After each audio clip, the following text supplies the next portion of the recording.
മുനമ്പം നിവാസികൾക്ക് ആശ്വാസം. റവന്യൂ അവകാശങ്ങൾ താൽക്കാലികമായി പുനഃസ്ഥാപിച്ച് ഹൈക്കോടതി. അന്തിമ വിധി വരും വരെ ഭൂമിക്ക് കരമടയ്ക്കാം. ഞങ്ങൾ ഇത് ചോദിച്ചു വാങ്ങിയ വിധിയാണ്.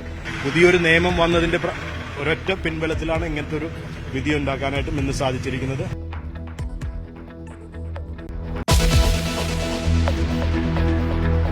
ഹൈക്കോടതിയിലും ഭാരതാംബ വിവാദം. ഗവർണർ പങ്കെടുത്ത പരിപാടിയിൽ ഭാരതാംബയുടെ ചിത്രം വെച്ചതിൽ പ്രതിഷേധം. അഭിഭാഷകർ ചടങ്ങ് ബഹിഷ്കരിച്ചു. ഗവർണർക്ക് അതൃപ്തി.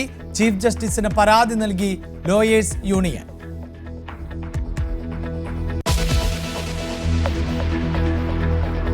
കോഴിക്കോട് SDPI പിന്തുണ ഇടതുമുന്നണിക്ക്.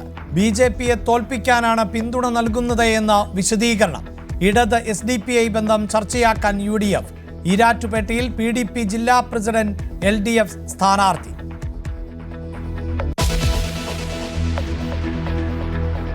വിവാദങ്ങൾക്കിടെ നേതാക്കളുമായി ആശയവിനിമയം ആരംഭിച്ച് രാഹുൽ മാങ്കൂട്ടം. തന്റെ വാദം കൂടി കേൾക്കണമെന്ന ആവശ്യം. രാഹുലിന് പൂർണ്ണ പിന്തുണ നൽകി K സുധാകരൻ. അദ്ദേഹത്തിനെ അപമാനിക്കാൻ വേണ്ടി CPM BJPക്കാർ നടത്തുന്ന ഒരു ശ്രമമാണ് ഇതിന്റെ പിറകിൽ. ഒരു സത്യാവസ്ഥയും അതിൻ്റെ അകത്തില്ല. അതിനകത്തൊക്കെ തീർത്തും നിരപരാധിയാണ്. ഞാനതൊക്കെ അന്വേഷിച്ചു.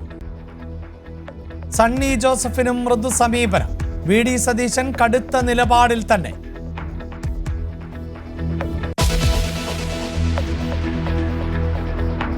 ചെങ്കോട്ട സ്ഫോടനക്കേസിൽ ഒരാൾ കൂടി പിടിയിലായത് മുഖ്യസൂത്രധാരൻ ഉമർ നബിയുടെ സഹായി. രാജ്യത്ത് IED നിർമ്മാണ വസ്തുക്കൾ സുലഭമെന്ന NSGയുടെ മുന്നറിയിപ്പ്. സുരക്ഷിത ഇടങ്ങളിലും സ്ഫോടന സാധ്യതയെന്നും റിപ്പോർട്ട്.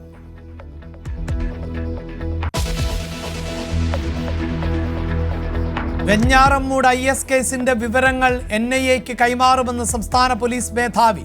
പിടിച്ചെടുത്ത ഉപകരണങ്ങളുടെ ഫോറൻസിക് പരിശോധന നടത്തും. അന്വേഷണം പ്രാരംഭഘട്ടത്തിലെന്നും റവാദ ചന്ദ്രശേഖർ.